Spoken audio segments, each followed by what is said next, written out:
Chapter 51. What is that smell? Ow! Screamed Roscaro.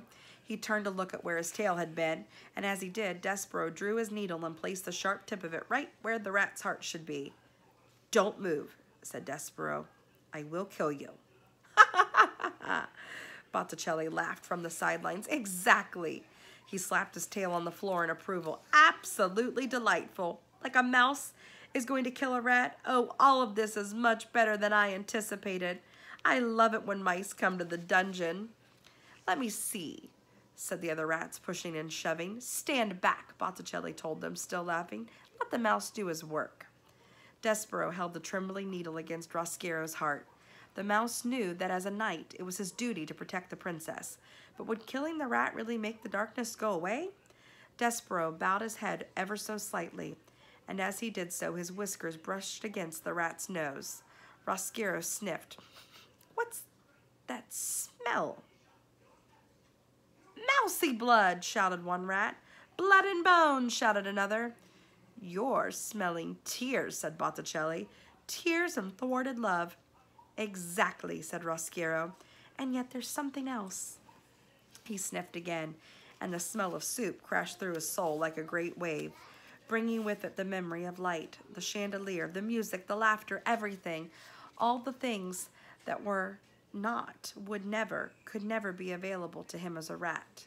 "Soup," moaned Roscaro, and he began to cry. "Boo!" shouted Botticelli. "Sss!" hissed the other rats. "Kill me," said Roscaro. He fell down before Despero. "It will never work. All I wanted was some light. That is why I brought the princess here, really, just for some beauty, some light of my own." "Please," shouted Botticelli, "do kill him. He is a miserable excuse for a rat." "No, Despero," said the princess. "Don't kill him." Despero lowered his needle. He turned and looked at the pea. "Boo!" shouted Botticelli again. "Kill him, kill him. All this goodness is making me sick, and I've lost my appetite." "Gore!" shouted Midge, waving her knife. "I'll kill him." "No, wait," said the princess. "Roscaro," she said to the rat. "What?" he said. Tears were falling out of his eyes and creeping down his whiskers and dripping onto the dungeon floor. And then the princess took a deep breath and put a hand on her heart.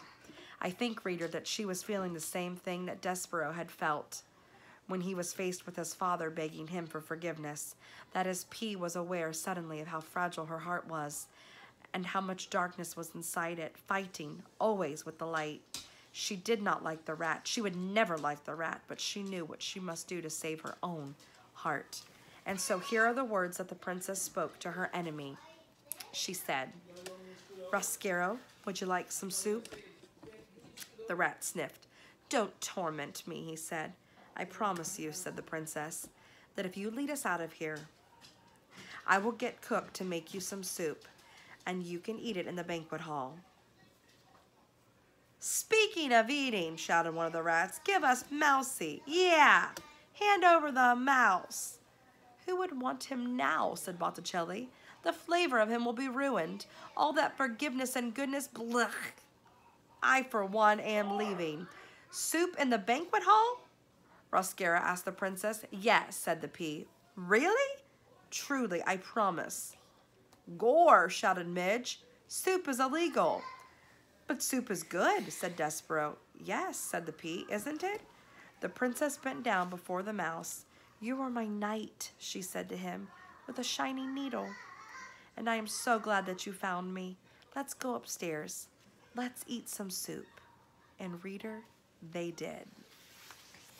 Chapter 52 is called Happily Ever After, and this will be our final chapter.